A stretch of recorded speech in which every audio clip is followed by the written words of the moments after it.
Hello, everyone. Welcome to Real Estate Right Now. We talk about real estate matters that matter to you. My name is Jay Izzo, and we are live here from Linda Craft Team Studios here in Raleigh, North Carolina, part of the Greater Research Triangle Park. Today's show, luxury and ultra luxury. What should you know? It's a very different market when we talk about luxury and ultra luxury, especially in the Triangle. You may be watching us from another market, and you may say, well, that's not our luxury. It's either way higher than our luxury. You may say, well, that's way lower in our luxury market. And the truth is that depending on your market, luxury can mean, and ultra luxury can mean very different things. So if you're in San Francisco, what we call ultra luxury here in the Research Triangle Park may not look like or may not sound like ultra luxury. But then if you're in Nebraska, where I'm originally from, you'll go, we don't have anything like that in our market. And so it would be really, really ultra luxury. So in today's show, I invited back our good friend, Tony Fink, senior listing and buyer expert here with Linda Craft Team Realtors. Welcome back. Thanks, Jay. It's great to be here in 2026. So let's just start this way when it comes to the market in general, because I think people, when they say luxury or ultra luxury, especially in our market, what are we referring to when we say that here? Yeah, that's a great question. I'll answer that, and I'll give perspective on why classifying or segmenting you to the market makes sense as well. So in the greater Wake County market, which is, or I should say Wake County, greater Raleigh market, the median home price in December of 2025 was $455,000. Okay. The beginning of the year 2025, it was $450,000, and the average over the course of the year, due to some seasonality, was about $465,000. Okay. So if you're thinking about $500,000 as sort of your median, in our market, luxury used to start at about $750,000 for single-family residential. It now really starts probably at $1 million, but more like $1.2 million to call it $2 million would be the space that I would call luxury. Okay. And luxury in our market has grown tremendously since 2018 with significant more available inventory as far as product, as well as buyer profile. And that all mirrors what's happened with our demographics and our income profiles. So when you go from luxury to what I call ultra luxury is really going to start at $2.5 million and up. Okay. Very rarefied air. So the importance in understanding where your property will be positioned in the market and why the bands of pricing matter is the more ultra, the more selective, the more unique your property is, obviously the lower demand quotient you're going to have, the shorter or smaller buyer pool. And that really puts an emphasis and a premium on how the property is presented to the market. There's some uniqueness, though, about luxury, ultra luxury properties that are quite unique compared to what we would see as what we would call the average median home. What are some of those things that make things ultra luxury or luxury? What are some of those things that are different than, our median priced home that we might not see? Sure. Great question. So they're going to have bedrooms, they're going to have bathrooms, they're going to have closets, they're going to have, all that stuff. Normally the first differentiator is just going to be absolute price, right? And then you're moving into, which is what I think you're thinking about, features. Right. What are the features of the homes? So the scale and the size of an ultra luxury home typically will be much broader. I don't know what the median home size is in greater Raleigh, but it's probably around 2,500 square feet. Okay. When you start getting into 3 million, 4 million, you're easily at 7,000 square feet, 8,000 square feet. So a lot more square footage. And then the features within the home, pools, garage counts, scale of the garage as far as space, location, of course, elevators, type of windows, outdoor living, indoor living.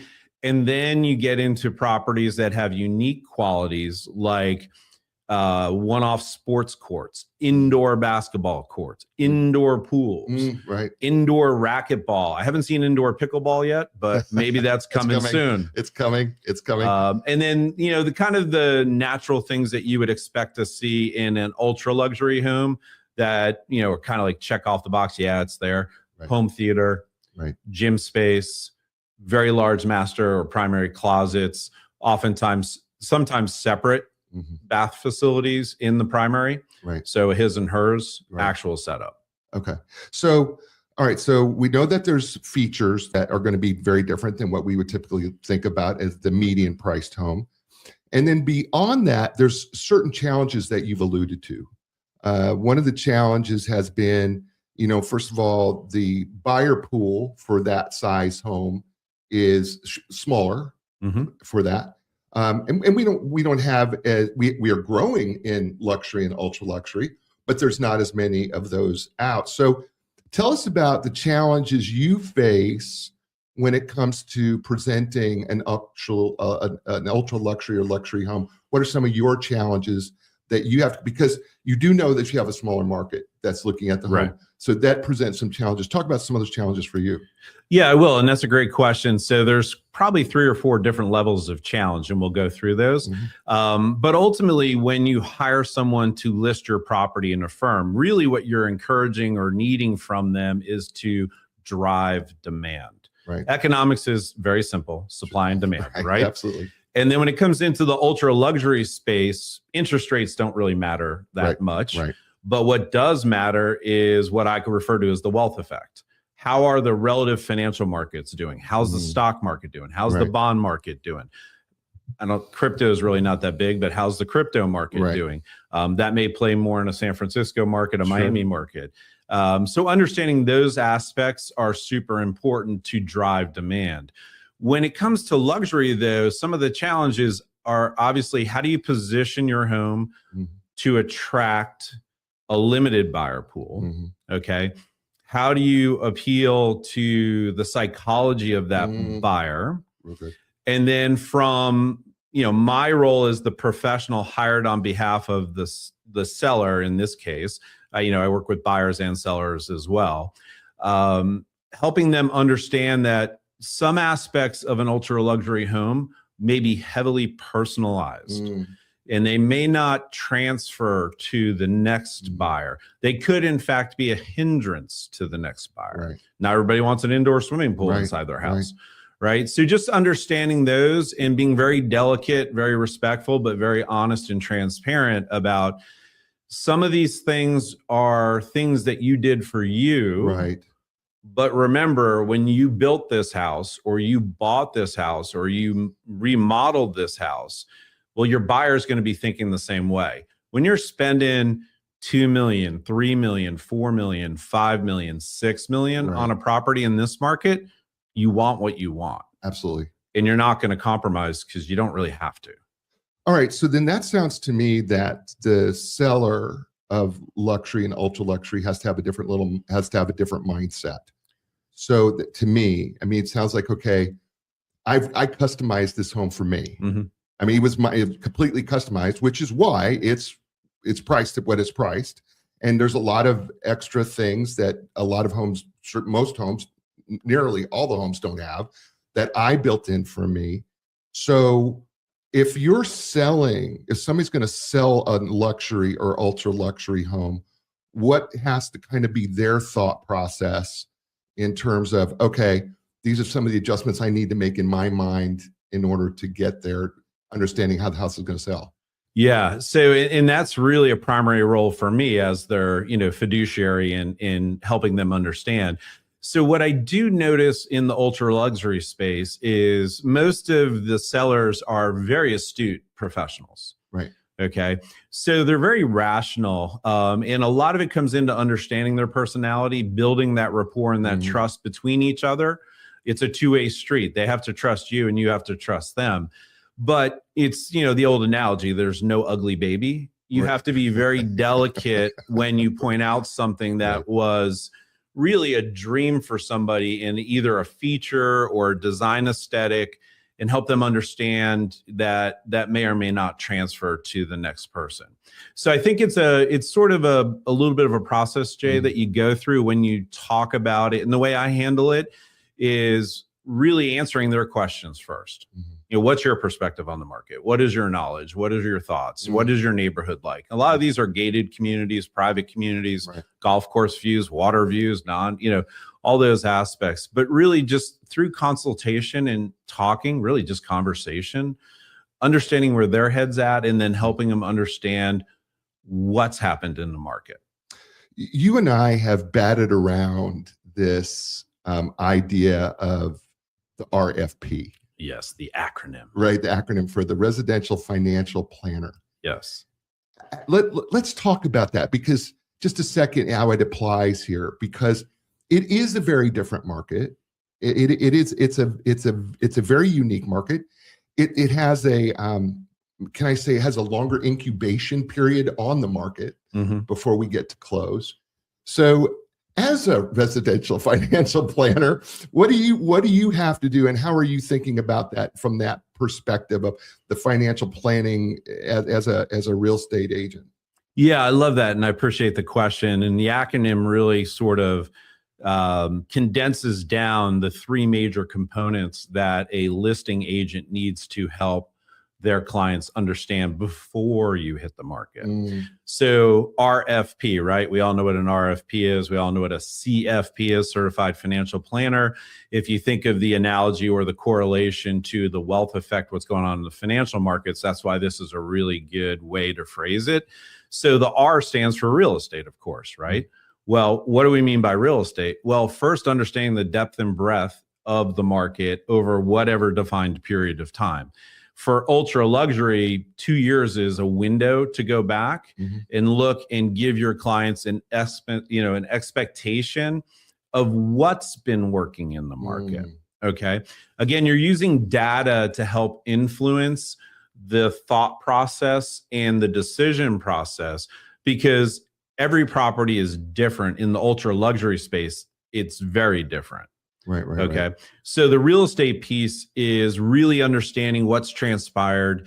As an example, when I do a traditional listing for, call it a $500,000 to $600,000 house, and Jay knows this about me, I'm very data driven, because I think data really gives you the way to chart a path for success, and then the different aspects, the qualitative more than the quantitative, come into play as well.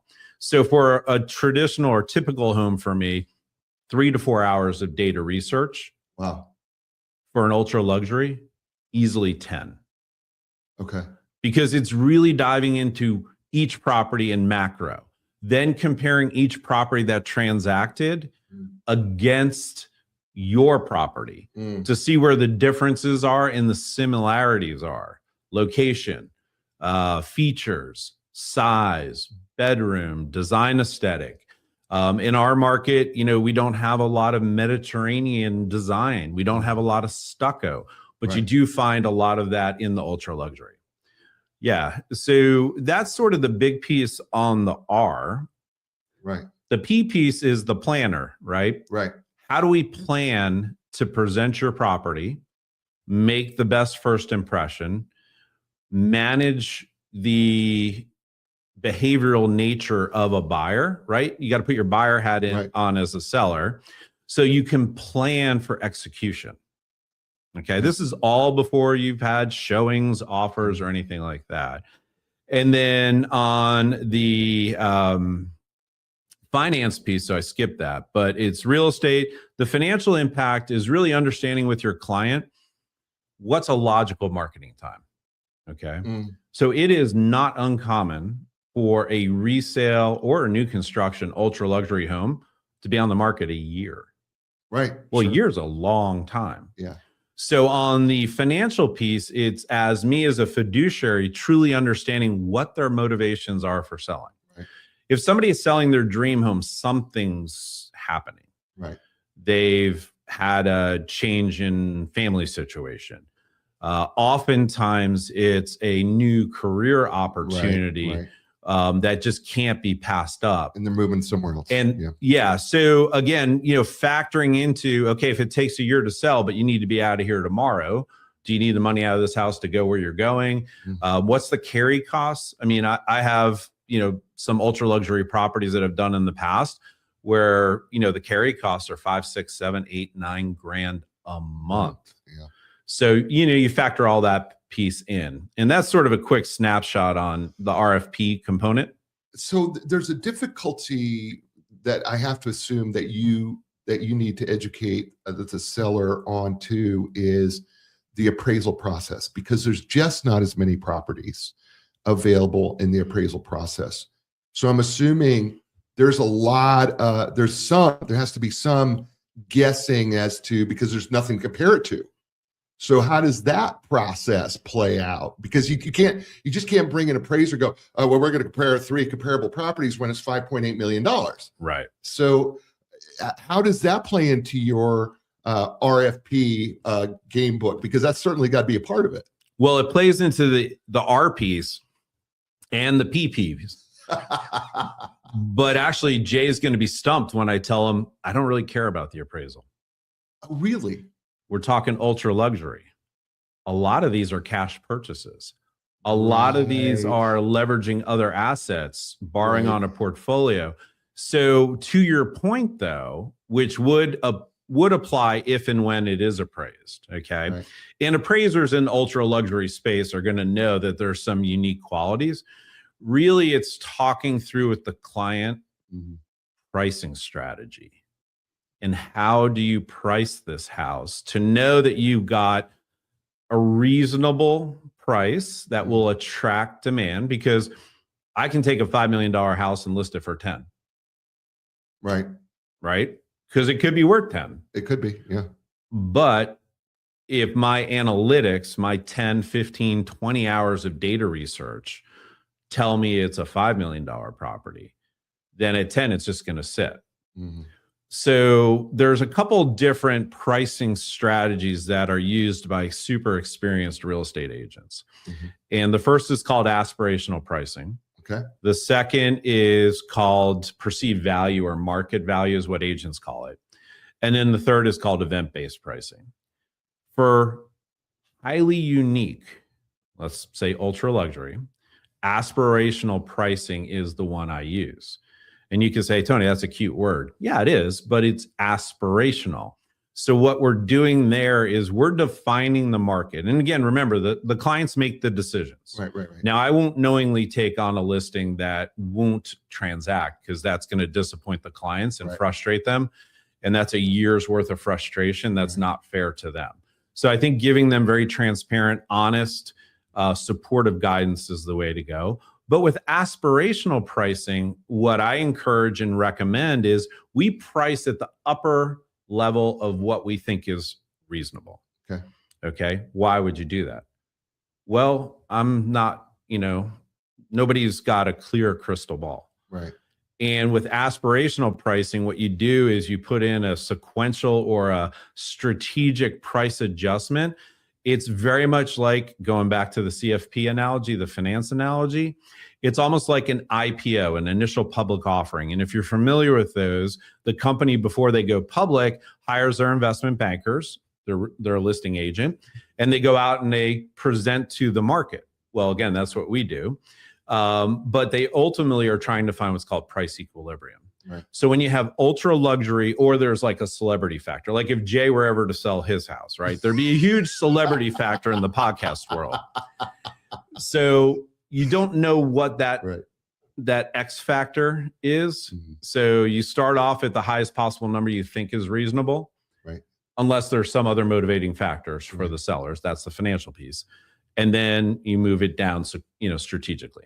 Does that make sense? Yeah, no, it makes complete sense. I'm actually got a picture here of one of the listings that you currently have up right now. And there are going to be people who are listening to this on podcast, so they aren't going to be able to see that picture eventually. But those who are watching us live on all the stations, we appreciate you doing that.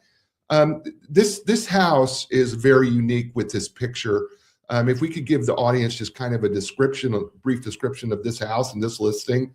Sure. Because this is an aerial drone shot that you've taken, and it looks very, very Italian, Tuscan, Mediterranean. Mm-hmm. If I hit all those words correctly, you've hit them perfectly. And if for those listening, I'll describe it to you. So this home is a ultra luxury listing that we actually put on the market, Linda Craft Team Realtors, in December. And this home is a little over 13,000 square feet.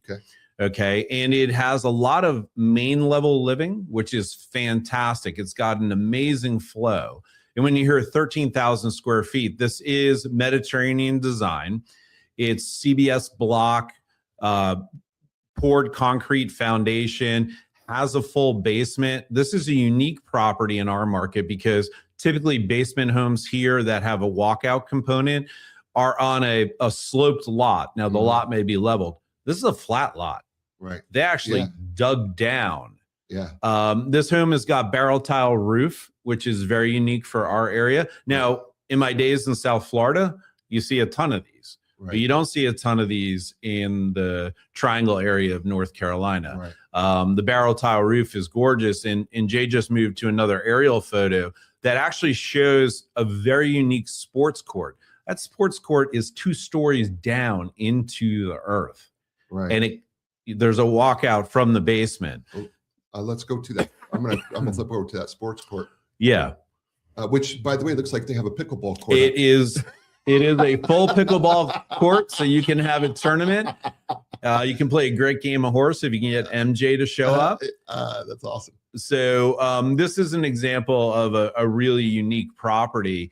And what's really cool about this home, it was very thoughtfully designed, and it's got a great flow to it. So it has fantastic formal entertaining feel, but in a very intimate, comfortable feel. So I call it sort of casual elegance. And another unique feature of this property, which we don't have a picture of, but it's got 2 walls of window in the main living area. So where the family room and the kitchen are, the walls are actually window doors that fully recess. Right. Right. Okay. We're shooting on a picture of the foyer as you go into this house. Can we say where the house is at and what's listed at? Yeah, sure. This home is listed for $5.6 million. It's in Durham, but it's really right in the heart of the Durham Chapel Hill area. Okay. Great location. It is in the Mead of Val subdivision, which is a very unique, I call them pocket subdivisions. Okay. It's not overly large. It is gated, which is a nice feature when you're in this ultra luxury space. You got beautiful marble tiling in this home. It's really a masterpiece. This home was built, and I'm going by memory, I apologize. I believe this home was finished in 2008, 2009. Okay. We have another one to show you that was finished more in 2020, 2021. And you can see the difference in architecture. But on this photo too, things I look for in ultra luxury, I love circular driveways. Right. Okay. I love not driving up and seeing a garage door. Right. So you have some presence. And what's really nice about this property as well is it's elevated. So while it's a flat lot, it's a couple feet above the street level. So it's got real prominence when you're there. So this footprint, in terms of how big the property it's on, how much land is this particular property? Great question. This is 3.3 acres. Oh, so it's on. So this is a big piece of property for an in-city essentially location. Right. Now, city, for those of you not in the Triangle area, city is in a proximity choice of words on my part. It's not in a city. Right. So we're pulling up another home here that you have currently listed. How much is this? Where's this home and how much is this listed at? Yeah, so this is probably one of the premier North Raleigh subdivisions. So very close to the airport, very close to downtown Raleigh, very close to the Research Triangle, easy to get around. This home is in Avalair.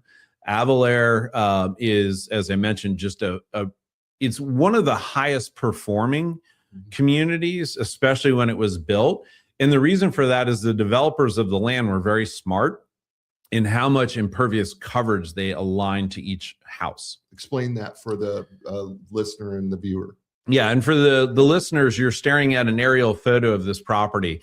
And impervious is how much of the lot is covered by surface that does not allow water to penetrate. In impervious coverage, all the municipalities have certain ratios, and it impacts your ability to do things like pools or add-on or cabana house or an auxiliary dwelling unit or whatever you might want to do.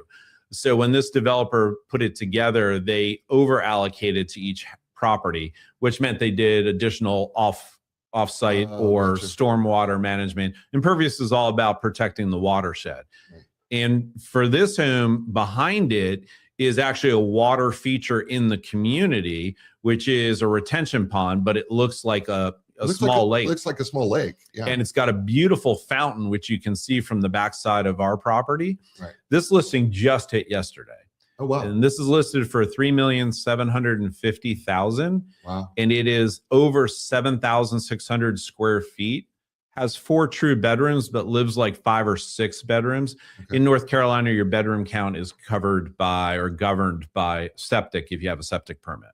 Let's talk about pools and luxury and ultra luxury, because I think it's kind of an expectation. Am I wrong there? Is that in the luxury, ultra luxury, that there's probably going to be some sort of a pool or a really nice either indoor or outdoor? Yeah, no, you're absolutely correct. And the first home is pool ready.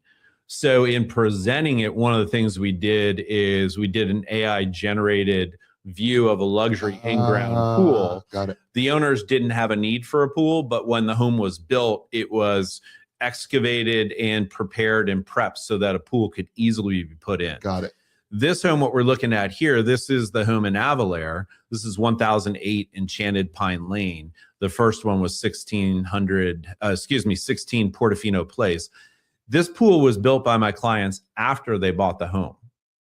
Okay. Oh, wow. Okay. And they were lucky to get one of the best luxury home pool builders in the area.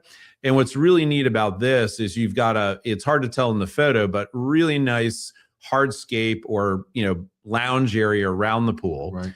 It's got all the things you would want to see with like uplighting and LED controlled color lights.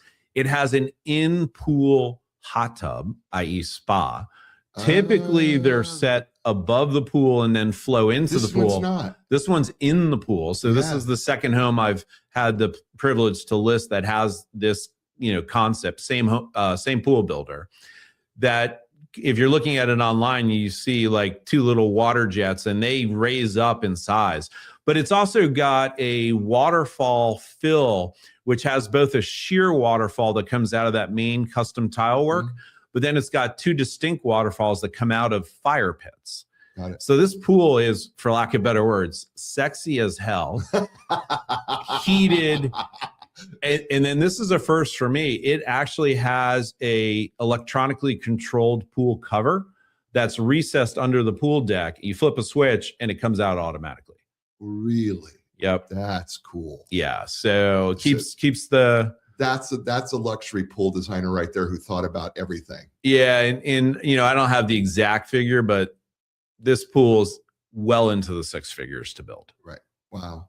So when people are, looking and are interested in the go, because, there's people who are watching and going to be listening going, man, that just sounds so cool. How do the marketing work? Like how are we marketing this in a way that we're attracting the right type of people who may be interested in this property? Yeah, so great question. I'll talk about some of the collateral materials we do, but also talk about, marketing. A lot of folks are beginning to realize that when you list your house, your first showing is actually online. Okay. So, you need to have the home present itself as well as possible. And my clients were very flexible and agreeable. And we did some things in the 1008 Enchanted Pine home, really just with paint colors, to return it back to sort of more of a neutral palette. And again, when you have your personal home, and especially if you have a luxury or ultra luxury home, you're going to personalize it. And sometimes that can be paint colors that are strong or different things. And that home is staged as well. Pricing, though, Jay, is one of the main things that we talked about. And then I'll get into the collaterals. The home at 16 Portofino Place, again, 20 hours worth of work in pricing that one because it's truly a unique property. If that property had the same pool that the one we just showed had, that would be over $6 million. Right. So what we've done there is we've accommodated for perhaps the view of a lack of pool being a negative. It's not always, because pools require a lot of capital and a lot of work. Absolutely. Or, just giving the new owner the opportunity to build their dream pool. Okay. So we priced it accordingly. On the collateral materials, it really comes down to walking the home and really understanding what works in ultra luxury. For traditional listings, there's standard photo shots that we know get the most attraction. For luxury and ultra luxury, you want to showcase some of the features that are unique to the property. So for the house at 1008, one of the cool features with that is the front door. So we did a front door shot, and then we did a reverse shot from inside that had the front door open, which is, I think, a picture Jay's going to pull up. Yeah, we're going to pull that up. And you notice there that that's a custom, very expensive metal door fabricated with no hinges. So the collateral material with ultra luxury, it just is the same as a traditional listing, but just on steroids like everything else. It's a little bit bigger. So for this home, obviously I do social media. I'll do a walking tour of the home, which usually get the most amount of hits. People love to take looks at properties. You can't get in either of these properties unless you're a verified, vetted buyer. Oh, that's a great point. That is a really great point that people need to know. You can't just go to your agent, go, I want to look at this home. You're going to have to be completely vetted and verified. Right. And that's a standard that I have and our firm has to protect the privacy and really protect the property. Sure. Because everybody would like to see one. Yeah. But ultimately, if you're security conscious, if you want to maintain the importance of your property, if you're living in the home, right, obviously it's a huge inconvenience. So the collateral materials, obviously we do videos. We do phenomenal exterior drone shots. We do indoor, outdoor. If you notice in this property, if you see it online, and again, you can see this on all of the public sites. I won't mention the Zillow word. Oops, I just did. But this is showcased on Zillow, so you can look up 1008 Enchanted Pine Lane in Raleigh, North Carolina, and see it. That's all extra marketing we do. Three-dimensional interactive floor plans. We have 2 interactive floor plans for this home. And then putting together some, what I call promo videos. Mm-hmm. So we actually had our digital marketing company assist us in creating some AI-generated video, which really looks like a trailer for a movie. It's a trailer for the property. Right. But it was all AI generated based on still photography, but it has motion. Right. It's really cool. It is very, very cool. There's another piece about this I'd love you to address, because in this particular marketplace, with this particular market, there's also a thing about confidentiality. Mm-hmm. That's extremely important. Talk about the importance of the confidentiality, because oftentimes sellers in these price range want to keep themselves, keep it pretty much on the down low and not necessarily want to let their selves be known in the marketplace for a variety of reasons. Talk about that a little bit. Yeah. So the confidentiality comes in a couple plays. And what you just said is a natural reaction. Like, Tony, I want to sell this house, but I really don't want to broadcast it. And it's like, right. Well, the two don't work. Right. Right. So the reality between how homes typically get purchased, and especially luxury and ultra luxury, is they're going to be found through the MLS, the multiple listing service. Right. The buyers are going to most likely be working with a professional, experienced agent. So you do need to actually have it publicly listed. Okay. Good point. In both of these circumstances, both owners wanted maximum exposure, right, limited access. Okay. Neither you or I, Jay, even together, could afford to buy either of these homes. So we can't go see them as a buyer. Right. That's intentional. That's controlled access. And that's because, look, it's whatever the words are, it's not an open house, right? Right. So in both cases, these clients wanted maximum exposure with controlled access. We put that in place. So most showings or all showings require at least 24 hours notice. Right. They require me as their agent to have reviewed the information, understand a little bit about the buyer, and verify their financial capabilities. Got it. So those are big pieces. The other piece on confidentiality, and this may come into play more with celebrity type properties, mm-hmm, or homes that have extreme high value contents. Okay. So I have a client right now that custom built a house, built an amazing home theater that was almost a third of the price of the house. Okay. Lots of original artwork. Yeah. So this person is wrestling with the idea of, I might sell, but I really don't want everyone coming through my house. Right. So we're trying to figure out how to control that. But if there's a huge celebrity factor, and I know our firm was privileged to list at the time a retired NFL coach's home in our market. Yeah. When it's ultra confidential and ultra, I don't know what the right word would be. What can happen is the listing agent has to be there for the showings. Right. I will tell you, Jay, that seems like a great idea, but agents are typically licensed and vetted and bonded. Right. And if you're looking to spend $6 million on a house, you're going to have done your research on the agent's skills that you've hired to represent you.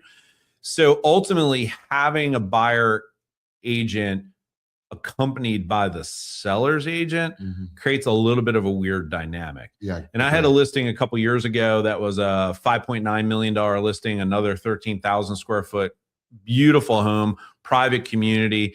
And the owners required me, and I offered, of course, to attend every showing. I will tell you that created a little bit of a dynamic that was uncomfortable. So what I did is talked with the buyer's agent ahead of time, said, how do you want me to do this? Do you want me to stay in the backgrounds? And most of them said, no, Tony, you know the house better than anybody. If you don't mind showcasing the house and touring us through it, but let me answer questions. So that's a collaboration.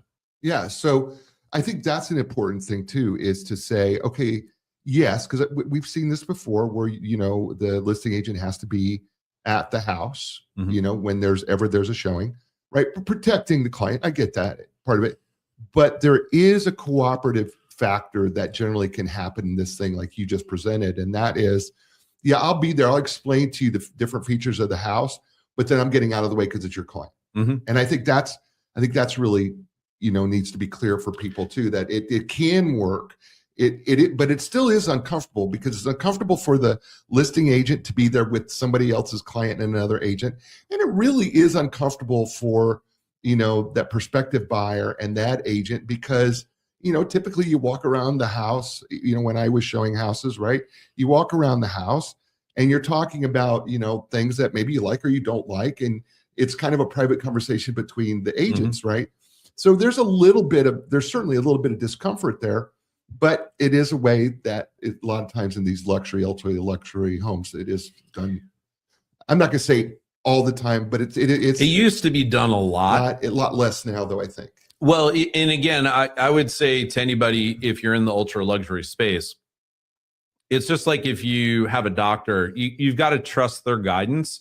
So what I did in both instances, and I'm very detail oriented. I want to give the other side as much information to help them make an informed decision. I represent my client. So I find my presence can not be a positive. I don't think the listing agent should be at the showings unless there's some super unique aspect, like you're leaving Super Bowl rings on your kitchen table, right? Or diamonds or things like that. But what I do is I create Tony's tip sheet. So I send anyone who's been approved for a showing a tip sheet to just help them of like, hey, make sure you notice something. I'll talk in the abstract. This is not about the two properties we just talked about. Oftentimes in ultra luxury, you're going to have safes, you're going to have panic rooms, you're going to have safe rooms, right? Well, that's not stuff you want to disclose, right? You don't want the world knowing about that. Those things are there to prevent things from happening. A lot of my ultra luxury clients are super security conscious. So we're very careful about floor plans or what they see or can't see. They approve everything that goes out. But the tip sheet, and it's preceded by a phone call with the agent about like, hey, anything I can share with you about the neighborhood? Are you familiar with XYZ neighborhood? Anything I could share with you. And if there's any tidbits I know, I offer those out so to help them with their showing. I don't know if we've missed anything. I feel like we've done a pretty good job of covering it. if I have missed anything, I'm going to give you an opportunity to expound on anything we missed. But if you were to wrap all this up into a tight little neat bow, what would be the wrap up of when it comes to luxury and ultra luxury?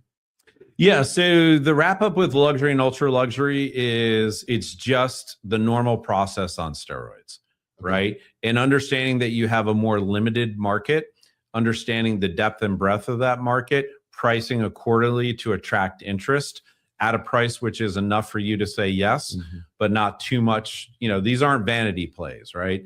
No one's going to pay you 10 million for 5 million in my analogy. Right. So that's really the big piece. And then, you know, do your homework. One thing I always recommend to people is in our market, if the median home price is $455,000, there aren't a whole lot of $5 million houses that sell. Right. So you really want to understand the process of your agent, how they come about. Right. Not do they look great in a V-neck sweater. Although you do. Because thank you. There aren't, Jay and I joked a little bit about this. You can't make a career on ultra luxury, but ultra luxury can make a career. Absolutely. So you're going to do 1, 2, 3 in every 2 or 3 years if you're lucky. Right. So don't be skewed by the fact, well, this person only does ultra luxury. You really want to understand what's their metrics, their thought process. Right. How do they understand the market? Yeah, this is great, Tony. Thank you so much for doing this today. It was awesome. My pleasure. And again, make sure you reach out to Linda Craft Team Realtors. My name's Tony Fink. I am at 919-986-4146. I would welcome any calls to discuss. It doesn't matter if you're a client or not. I'll share my knowledge. I've got 37 plus years of experience in real estate. It's a privilege to work with every client. It's a responsibility for every client.